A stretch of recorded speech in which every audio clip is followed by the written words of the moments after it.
Right, DAC 60 is terminated. That's their lightning monitor. All right, copy.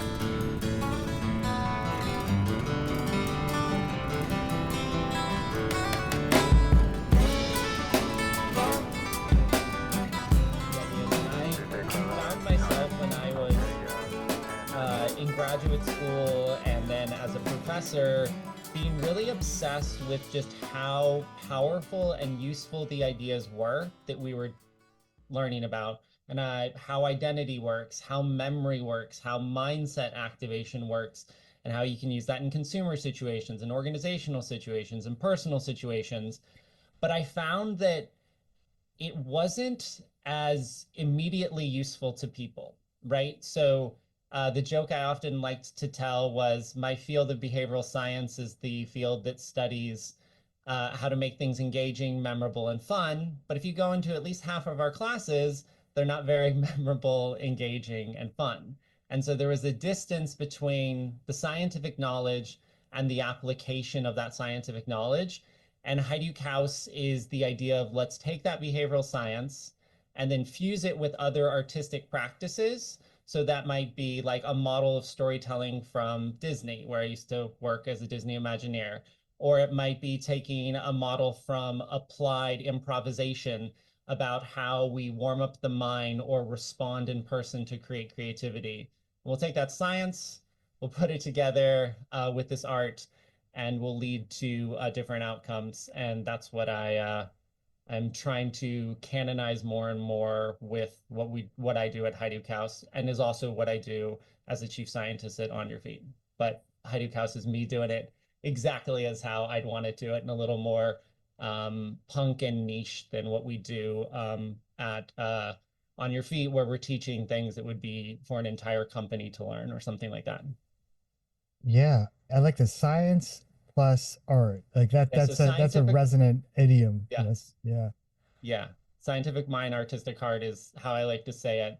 And I really like the idea of saying it's scientific mind, artistic heart. And it's the idea is, as a scientific mind, we're acting like a scientist, and as an artistic heart, we're acting like an artist. You don't have to be one. You don't have to be a scientist, don't have to be an artist, but you're going to grab those different things, right? So science is about precision to the point where it's almost functionally limited, right? We're going to define something based upon evidence. We're going to think about things perfectly logically, whereas art often has that abstraction and that emotion, and they both have different knowledge sets. And so I like the idea of bringing those knowledge sets together, and then also using their different ways of thinking and oscillating it back and forth between precision and abstraction, which I think is one of the reasons I really, really like design fiction.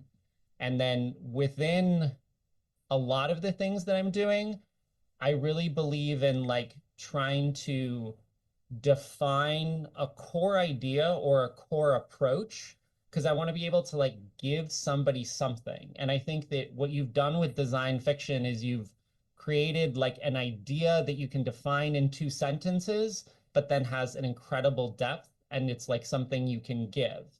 And that's like a really, really strong idea from like science is, we do tons of research, 3 years, 10 years of research to canonize a concept that you can explain in 2 sentences, but that has a depth. So I really like that specificity that kind of comes from the science world, but then having that abstraction and that art to do all the things beyond what can be summarized in the abstract of a paper.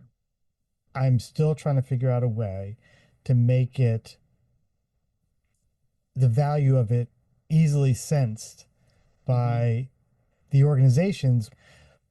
Yeah. How do you do that? So I think there's lots and lots of different ways to do that. Um, One of the ways that I recommend doing it is you think about how, if you're selling ideas, right? And that's to some degree what we're doing. We're selling ideas.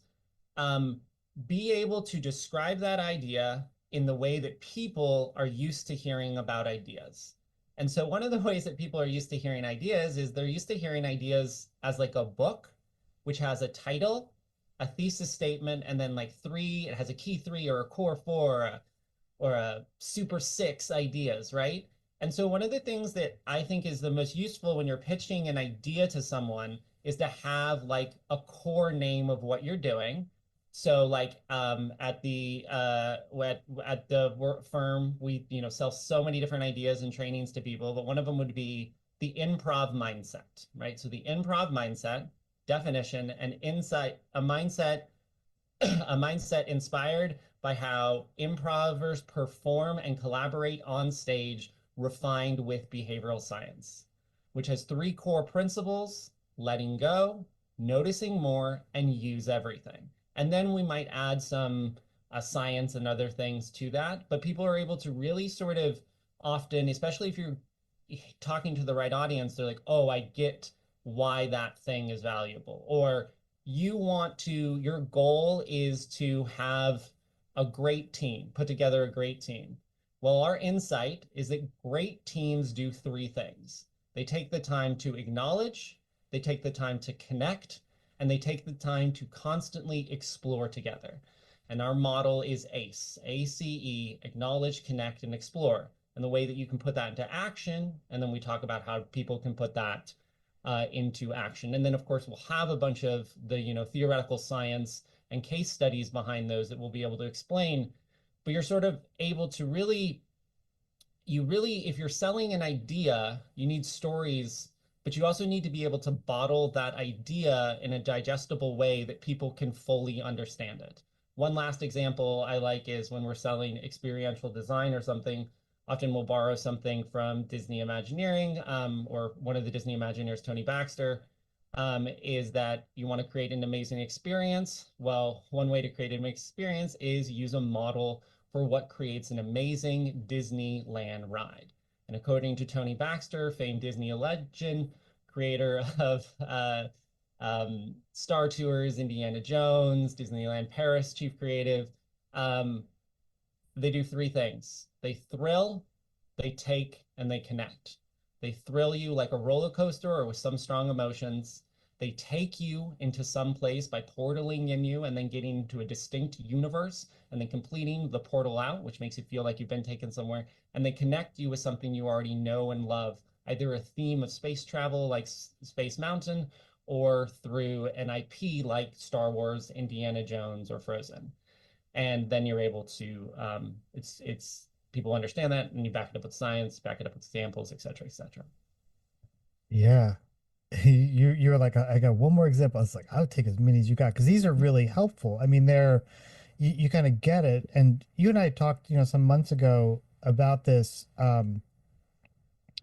as regards, it's sort of in the midst of building out a website, which is always kind of like, it's it's a great exercise. It's a great Uh-huh. exercise, and also I'm starting to think of it just parenthetically as like never ending. I mean, just like it's a continuous evolution. And I remember I had this like wonderfully intense allergic reaction to structure. Uh-huh. Yeah. I remember that, and a matter of fact, I think for probably still to this day, when it kind of comes to mind, I'm sitting having coffee with someone, I'll recall to them our kind of series of conversations around this, and it's partly because it's like it's fascinating. So you had reflected to me, it's like this is why all the big website platforms have the templates they have, Mm-hmm. and Yeah. it all of a sudden it made totally good sense. It's like, of course, who am I fooling? And it's also why there's a little bit of a space in that market for like the cargos and the web flows of the world, for the people who are reluctant or resist structure. They're like, I want more motion, I want this wacky thing to be able to do, and all that kind of stuff. So Yeah. Yeah. anyway, it's an So, observation. so I think that there's a lot of ways to respond to this. Let me respond to this in this way that's playful, and I like a little bit artistic heart here, where I'm going to slightly exaggerate something, but for a useful point. Here's what I like to say: is that everything that you will ever do, you will never end up doing something that escapes the structure. So if you create an amazing movie, an amazing product, an amazing workshop, an amazing book, an amazing poem, it will fall into almost always an existing structure. And so whenever I'm teaching people about like how to write something or how to be creative, or how the end product, I'll be like, look, every single Disney ride at the entire park fits this definition if it has succeeded with happiness for the last 15 years. And the ones that violate it are gone. Every single huge mythic story fits this hybridized version of a hero's journey. Sometimes it bends more towards destiny, sometimes it is not. Sometimes there's this other story called The Virgin's Promise, which isn't a hero's journey, but has this overlapping thing. And if we have the destiny narrative, the hero's journey, and the Virgin's Promise, we see most all stories. If we look at most songs on the radio, they follow this one format I call multi-narrative, which is a core idea surrounded by different ideas that create a pastiche. And so at the end of the day, you are going to end up doing something that's going to end up looking like this structure, even if you don't think so. Same thing on the creative side. I'm sorry. You might do something really, really random and stuff, but at the end of the day, what you're going to do is going to follow the structures of a discovery period to a defining or refining of your discovery until you decide on something, until you, from that decision, detail outweighs and then design something. Discovery, define, decide, detail, design. And yeah, there are some exceptions to that, but you can see that most of the creative process goes in these loops. Will they have different flavors? Hell yeah, they will have different flavors. Will they look the same? Not from the surface, but elementary, at the most elementary way, the structure is kind of the same. And one of my favorite ways to explain this is even on the more on the creative output side, is this phrase I like called different ideology, same psychology, which is that I'll explain like these Disney movies to my mostly liberal audiences, and they'll be like, oh, it's so great. It's about somebody rediscovering something they lost. And I'll talk to them about pride campaigns. Yes, it's about somebody coming out and being their true self. That's so great. That's the best structure. Yeah. But that's our structure. And I'm like, nope, that is also Make America Great Again, right? Make America Great Again is the exact same story structure, which is something is true about, is said to be true about something. It has either been lost or covered up, and it needs to be discovered or rediscovered. Because the most influential stories that catch on end up having these essential qualities, which is sort of my sort of scientific perspective that I bring to art, which lots of people have done before. And yeah, and so I think that we can resist structure, but we will almost always end up, if we end up doing something well, it will fit a structure. And so whether that means you grab and use one of the structures I or the people in the books on your wall or the few books I have back there in my millennial minimalistic office, will be their structures when we follow structures. Yeah, I totally get it. There's early days when I was thinking about this and trying to articulate it. Um, there was a line that I used in talks. Now, see, I'm gonna forget it because, and it was a line that was like, that is so important to say that I literally said it to myself over and over again out loud, just to kind of burn it in. But now it's kind of seared out. The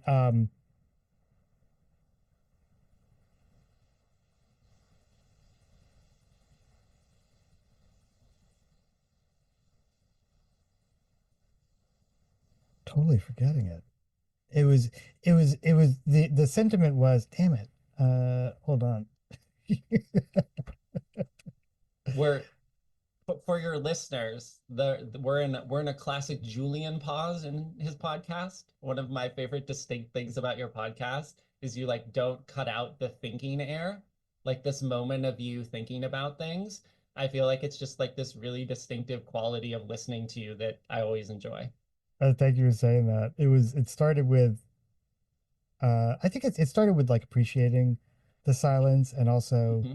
I think it's a quiet kind of wake up call to the listener.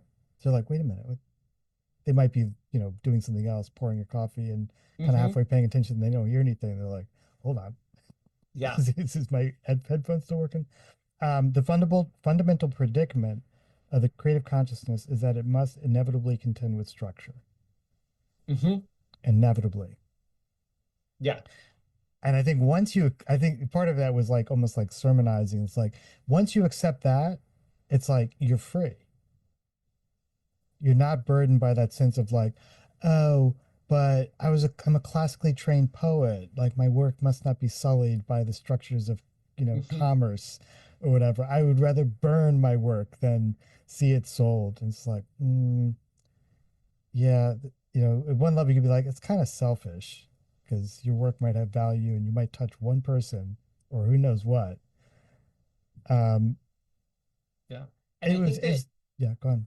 oh, and I think that, one of the other things I like about it is sometimes like it's like here's one thing I really love about design fiction, and this will make sense. I feel like design fiction allows everyone to do what some people more naturally do automatically. So I remember one time growing up with my mother, who's very intelligent, very, very intelligent, but isn't very imaginative. And she would always be listening to these very imaginative people, and she would be like, how is it that they can think of those things in their head? And I was like, oh, some people don't just automatically think of an entire world about something. Some people don't like hear a principle and generate like 15 examples of it in their head. Some people don't think about like get told about a robot and immediately imagine a future and don't spend an entire life just naturally practicing that unconsciously, culturally, nature, nurture, whatever it is. But what is really cool about design fiction is it pretty much makes that other people who may not naturally do that, right? So some people will kind of naturally start to imagine a future or imagine an outcome, and what design fiction does is it leads you to force yourself into doing that, such that it's sort of a structure for something that some people do somewhat intuitively. I think it can help the intuitive people as well do that. And it's really just, I just, in since I've, been on your stuff and I did design fiction under a different name, have found it just so, so incredibly useful and just being like, oh, here is an idea. Like, let us connect the library that I'm working for right now to the community. And immediately I imagine a million ideas on how we want to connect under the principle, be less elitist and serve the community. So my brain will immediately be like, okay, we are in a coastal California town. Everybody likes to go to the beach. All right, beach reads are a thing that is an opposite of elitist. So let's immediately go down to the beach and let's also give them pillows or drinks, which will be an additional service, which will make us let elitist, and we'll give them beach reads. Boom. And then that immediately happens in my head due to training. But if I use sort of a design fiction and design fiction, I may be selling you short calling this design fiction, where I have people go through an imaginative exercise of just being like, imagine we're at the beach and the slow library is there and we're doing something. What are we doing? What are we seeing? We're walking in and just kind of forcing them into that imaginative scenario and like be like, that wall is the ocean, this carpet is the beach, the wall behind us is the ice cream shop that borders Avila. What do we do? And it just immediately makes them do the thing that some creatives will more automatically do. And I think that that's just magical. And I think you were describing some of the ways in which uh, Disney Imagineering, I guess when it sounds like when building kind of built environments, Yeah. what they do, and I think it's that portal I think is so key. Yeah. What are some of the rules of thumb or insights or things that you've learned, both as an Imagineer, but then also in your current practice? Yeah, so if we're trying to get people to be more imaginative, so whether that is sort of the world that I live in is a little less I'm not going to say less cool than what you do because I don't want to sell myself that short, but you're so big. You're like often like, let's imagine the actual future 10 or 15 years from now or more than that and do that. That's a little less of what I would do with a client. It's more about like next year or in the next 5 years. I mean, I Mm. do a little bit of that, like future forecasting. What would Tomorrowland look like in Disney? But um, but so what I'm trying to do is I'm trying to take people often who are in very, very stuffy business situations, and I want them to do something cool, come up with an idea that they're going to do within the next year. And so how can we get these stuffy people in order to experience this imaginative state and let themselves go? And so one insight that I really like, and uh, you already mentioned the term, is a portal. So the idea is we're going to ease people into this. So the portal principle, as used at Disney Imagineering for design of the parks, is this idea that people, when they're going to do something new, need to be slowly transitioned into it. We don't just want to throw people into a story. We need to gradually bring them into it. And so just as Disney will slowly introduce you to the park experience, we are going to slowly introduce you to the imaginative things that we are going to do with you. So Disney, when you enter into the park, you're not immediately in the magic. Instead, you're in this small transitional area in the Disneyland park where there's just in front of you a big wall with a floral Mickey, a train station at the top, and then on either side, two tunnels with the line that says, now you're going to leave today and go to Tomorrow Fantasy and yesterday.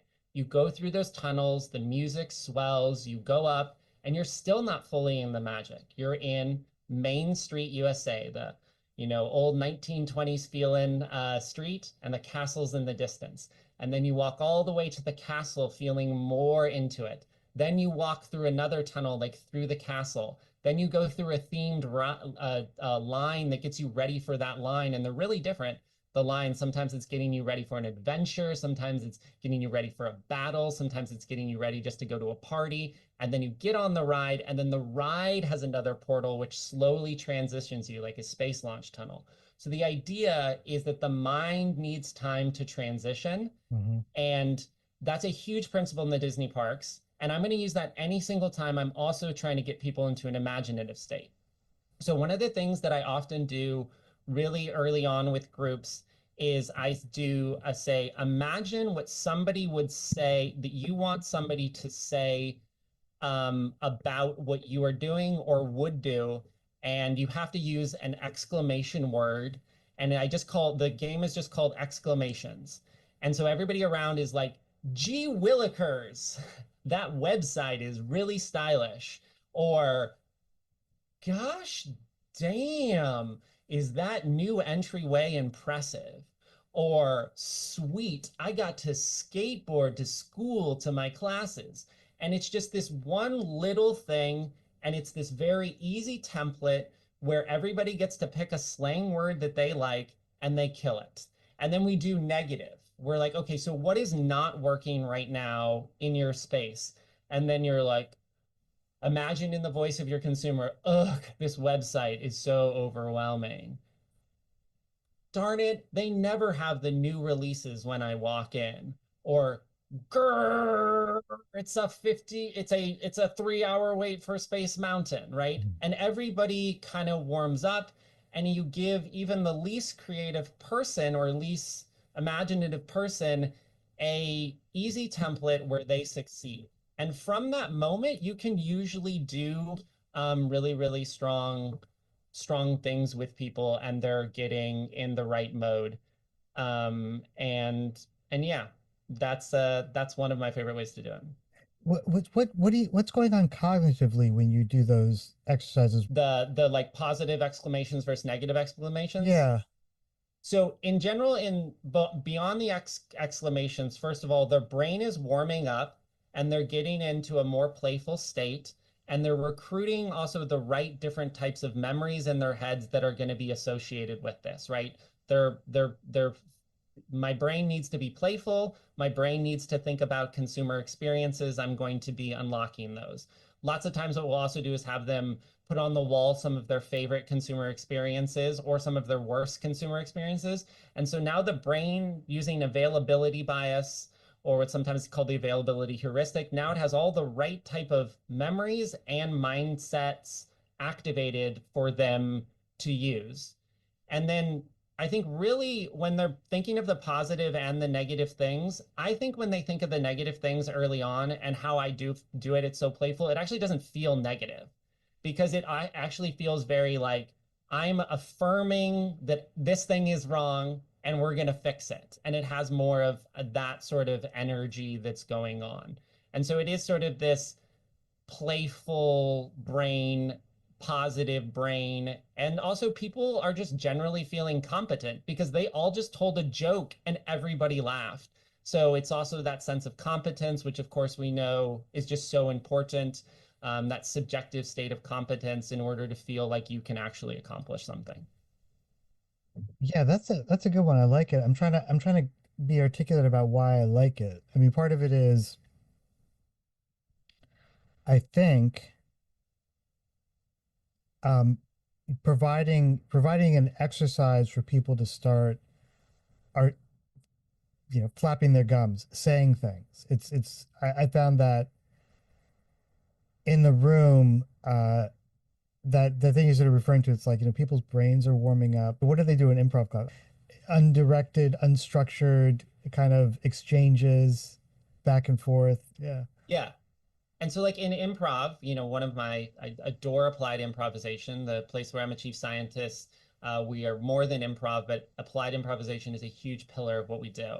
Um, and one of the things we know is that when you see applied improvers take the stage and you see them be just, or non-applied improvers performing improvers, and you go to get an improv show, those people come out and they have so much confidence and they have so much energy. And sometimes we'll notice somebody in the audience and immediately make a joke about their shirt or start conversing with the audience. And they have the right amount of energy, not overly enthusiastic, annoying, but it's the right energy. And you're like, wow, these people are awesome and competent and they're just going to have it. Well, there is a whole routine that they engage in before they do the main thing, right? They have their own portal before they get on stage, which is improvisers behind the stage before they go on it have warm-up activities. Some of them are just things where they tell stories together, very similar to what they do. Some of them is they do things that you would never do on stage because it's not funny, but it's warms up. Like, let's just make the stupidest faces, or let's play a game called Bunny Bunny, airplane, and where you like point to somebody and you go bunny bunny and then bunny bunny bunny bunny, and it's just getting, as you said, the mouth moving and whatnot, so that when they come on the stage, both vocally, emotionally, and socially, they are ready as a team to come up. And that is what we often need to do in workshops. And we often, when we're working with companies on, because lots of stuff, what we do on design of experience is actually designing generalized culture. One of the things that we really believe is that meetings need to start with a portal, that you need to spend about 1 to 5 minutes at the start of a meeting getting everybody to get their head in the right space, especially on Zoom. And some of the time that's a warm-up activity. Some of the time that's just somebody like engagingly recapping and telling the story of where we have been and where we're going and where this meeting fits in the structure. But the brain needs time to warm up, both to get the right mindsets and to get the right sort of like memories ready. Yeah, I think I stumbled into that when I started doing general seminar a couple of years ago. It it's been the recurring kind of introduction to general seminar, which it starts with people. It's Zoom, so people are kind of coming into the room. There's a bit of music, and then once people are in there, there's no introductions. I just tell a story about my time machine, and it explain and it's a all the characteristics of it. I think it's all in the details that it's doesn't quite work very well. It smells of sweat and machine oil. There's a bunch of dials. There's one that seems to set the time, but it's not mechanically attached to anything. It's swinging free. There's a repair tag on one of the buttons that says, "Hey Edgar, this one's not working anymore," or whatever. And it's silly enough Yeah. that it seems to work. People are like, okay, here we go. I get what's going on. This isn't going to be a lecture. Yeah. And I mean, it's what you're doing is working in so many ways. So first of all, like at a basic level, you're doing what, to put sciencey terms on it, Melanie Green of UNC has written so much on called narrative transportation, that we get swept up in narratives more than we get swept up in other types of information. And if you think about how most meetings start, they often start with just like a bullet point list. Just be like, here's a bunch of things. Let me recap things, but not recap them in a narrative way where they have proper causal links together. Just here's a bunch of things. Versus your thing is really bringing them into the narrative, and that's easy for them to get involved in. There's also something that you're doing that also shows that you care about them, right? You are taking enough time to give them something that you have thought through and that you want this to be entertaining for them. So there's another thing that you're signaling there, sort of a social relationship, a reciprocity building moment. And then also what you're doing is you're kind of establishing, you're completing the you're through a narrative, you're completing the narrative metaphor of going to this new type of place, and you're getting them in the mindset of this. Okay, we're going to think about details. We're going to be in the future. We're going to be playful but analytical. And by the end of your story, people, you may not have like completely explained exactly what's going to happen, but there's enough that you've explained that people are drawn in from the narrative, drawn into you, and also have enough of the right things activated in their brain that they're ready for what is ever to come next. And that's the real idea of a beginning. All good beginnings are really good transitions towards the most important things that will happen later. Mm. Wow, you like know what you're talking about. That's so articulate. That's amazing. It's Thanks. amazing. Mm-hmm. Any hot takes on AI in this context? Hot takes on AI. Yeah, so so what I like to do is I like to make hot takes that are around AI that are sort of adjacent to AI, that are generally universal principles about the human current condition that can be relevant to AI. So here's one of the things. So I'm going to back it up. But so goal, we want to have people able today to deal with modern and advanced challenges, but we are noticing that we're struggling. We're struggling for people to work in the workplace. We're struggling to deal with them at a societal level. We're struggling, and we want the goal that people as individuals and groups can solve modern and advanced challenges. One thing we do is we often rush to be like, oh, the AI, and we need to have people teach AI skills, coding skills, all these things. And one of the things that I like to introduce in the concept is the insight, which I call the fundamentals problem, is that we struggle with new and advanced challenges today because we never learned, never mastered, or have forgot essential fundamentals. For instance, it's really hard to run a hybrid meeting if you never mastered running an in-person meeting.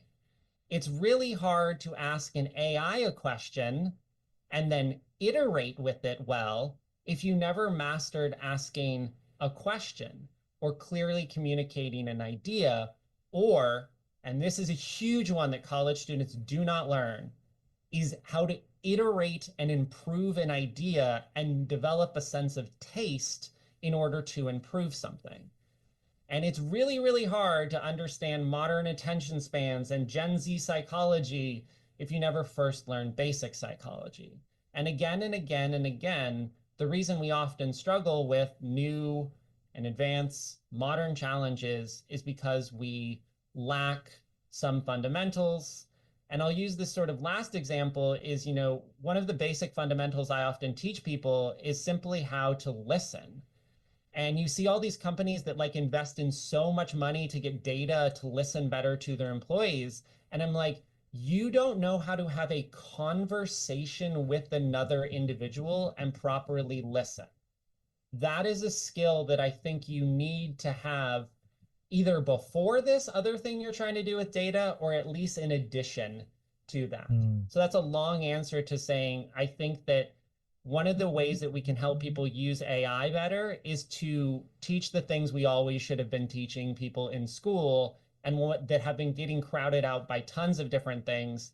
And now often are getting crowded out because we're replacing them with the new stuff. So the fundamentals are further being pushed away. That is my hot take. I think that it is a false promise that you can give AI to somebody without some essential skills and assume that they're going to create something great. And that's just kind of it's almost obvious, but we forget it, right? So for instance, imagine, so I teach marketing to undergraduates. Some of them will know some sort of almost kind of advanced ideas of like how AI works, or they'll know an advanced statistic, but they won't have a good sort of intuition of what actually good marketing is. And they don't know a fundamental of how to ask a question to a person or AI. Now they can get around and they can do lots of things, right?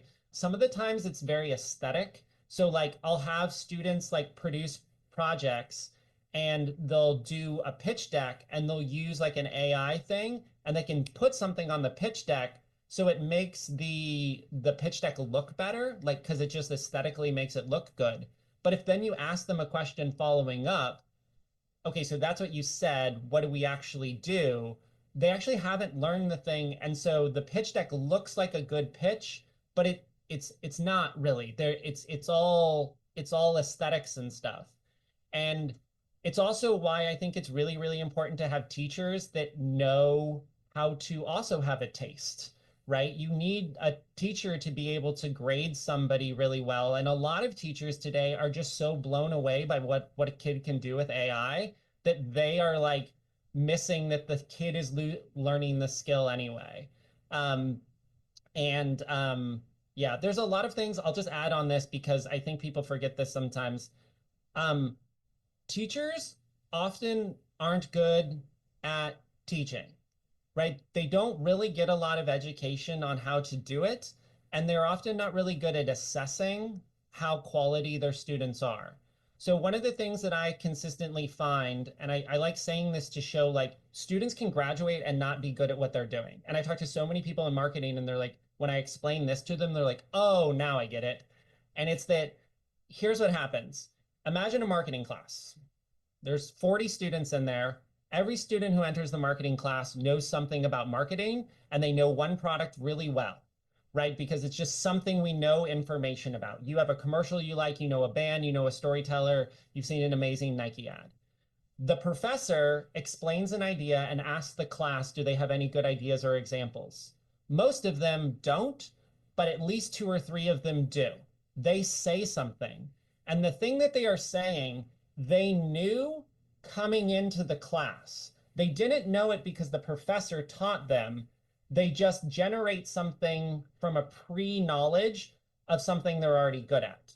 They'll do a final project in the class, and the final project might be good because in the group, there was already a graphic designer, there was already a creative in the class, and there was already a kid who understood how to do stats. And they all just did the thing they were already good at. And so what it will look like is a discussion in which which is lively and amazing ideas are being thrown out and final projects that are at least okay, but not a single thing, I'm exaggerating a bit, but nobody actually learned something because they brought in stuff, they showed what they did and they left and they didn't actually get something with them.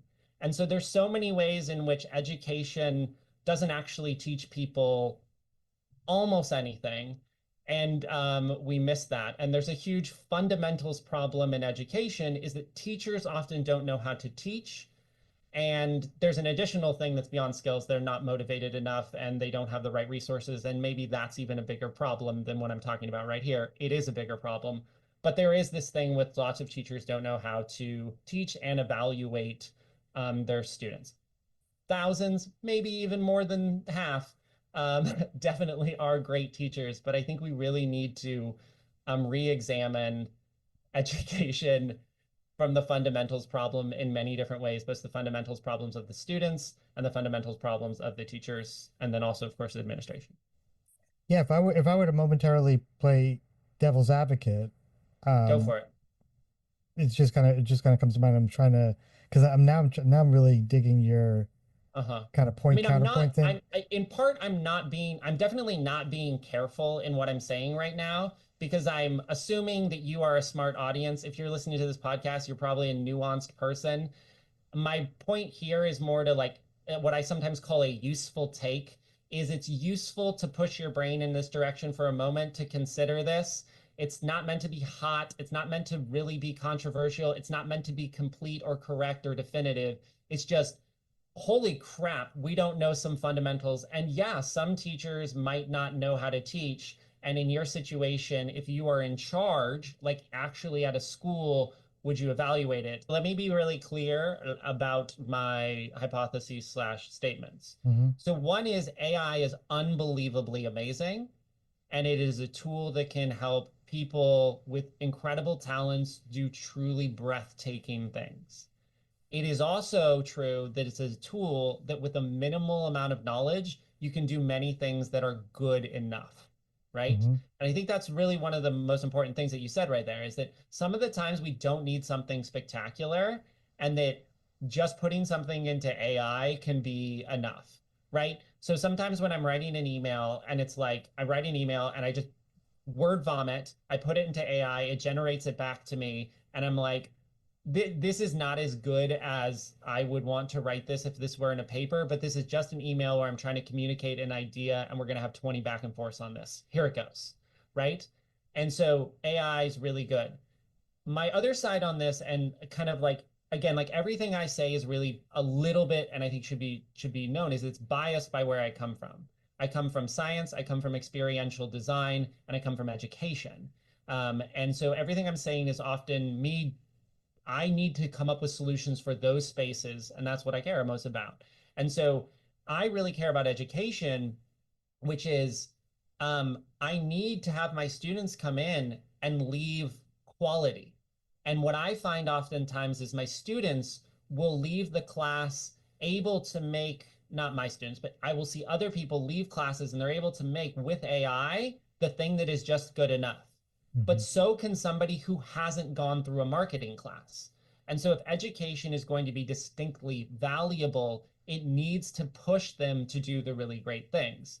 And my other second thing is like, have you heard what Billie Eilish wrote when she was 18 years old? It's Hmm. amazing, right? 18-year-olds in marketing, which is a creative bent area, should be able to do amazing things, right? They either have the ability or then they shouldn't be in marketing, right? Like this is a space where you should be able to come up with really, really good things in an artistic sense. Now, there's some types of marketing, and marketing is a huge field, so you don't all need to do that.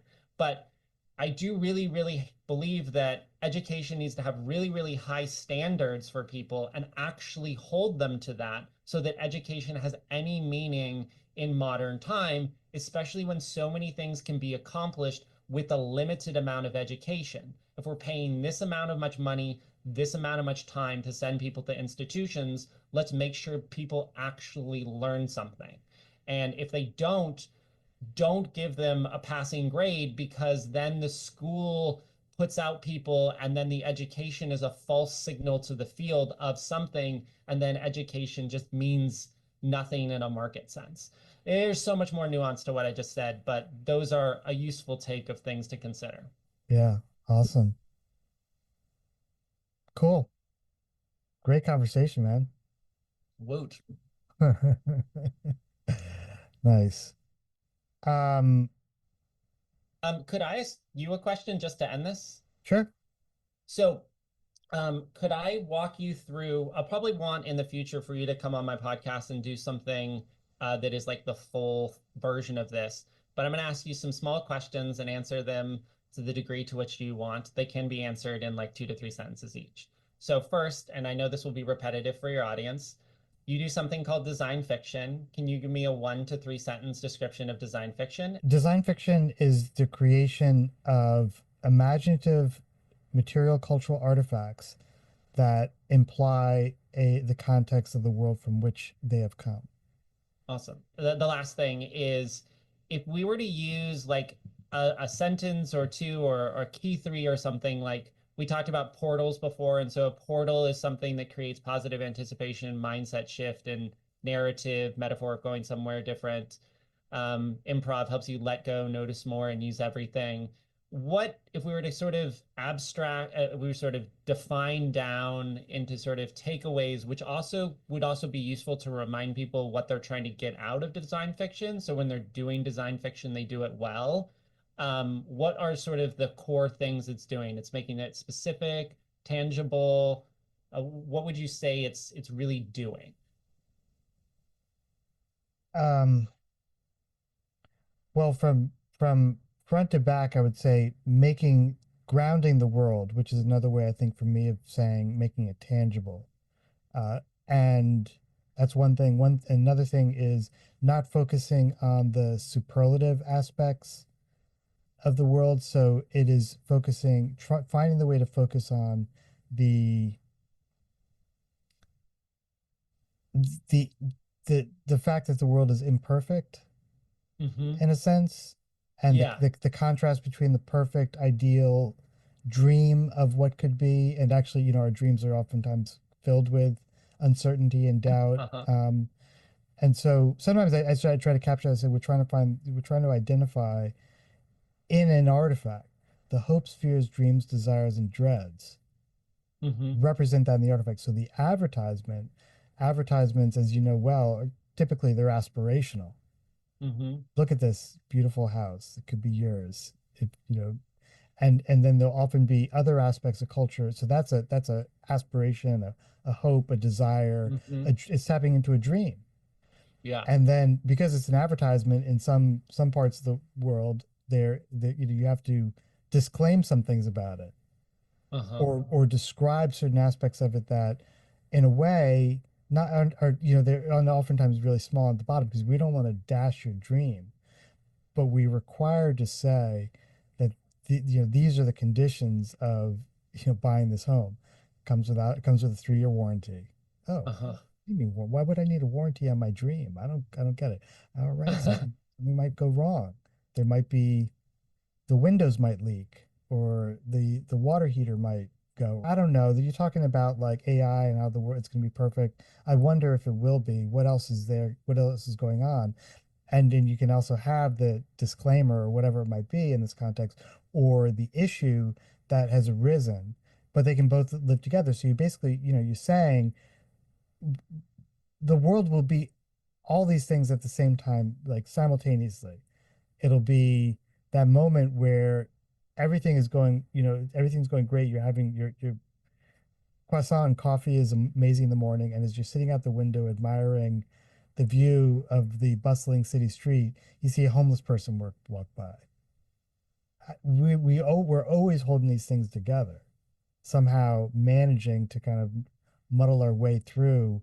And so I think that's one of the things that design fiction is able to do, and continuously remind us, without ambushing us with a sense of shame, or a sense of that we must completely destroy this thing that is around us, or without antagonizing either side of the question, whether it's antagonizing the zealous developer of the AI thing, just to kind of come back to the AI thing.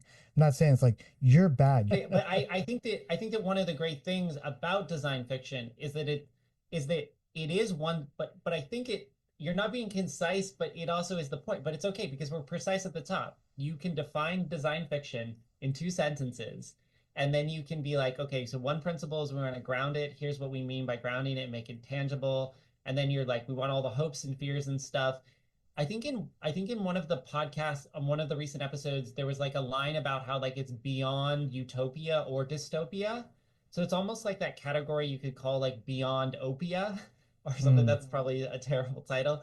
But yeah, it has everybody's hopes and fears.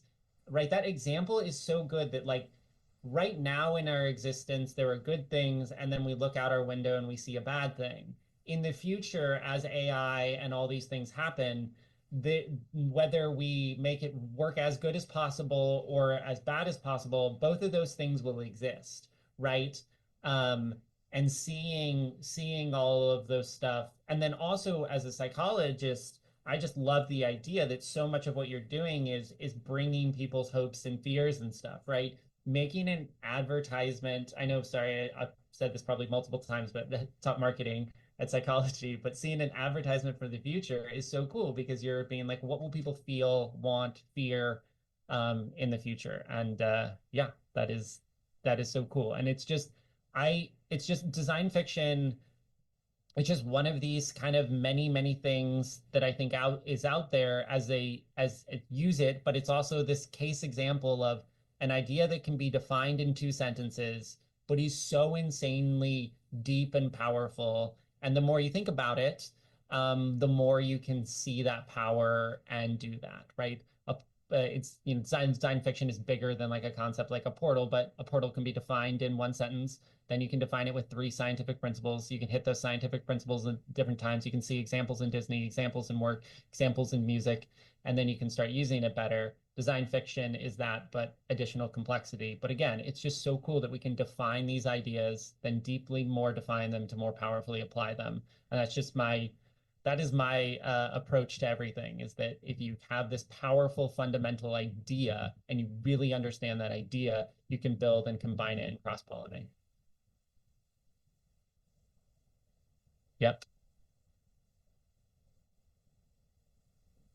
Amazing. Thank you, Troy. That's great. Awesome. Thanks, Julian. Yeah. Awesome. All right, Okay, Julian. Troy.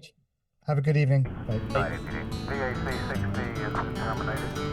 That's their lightning monitor. I copy.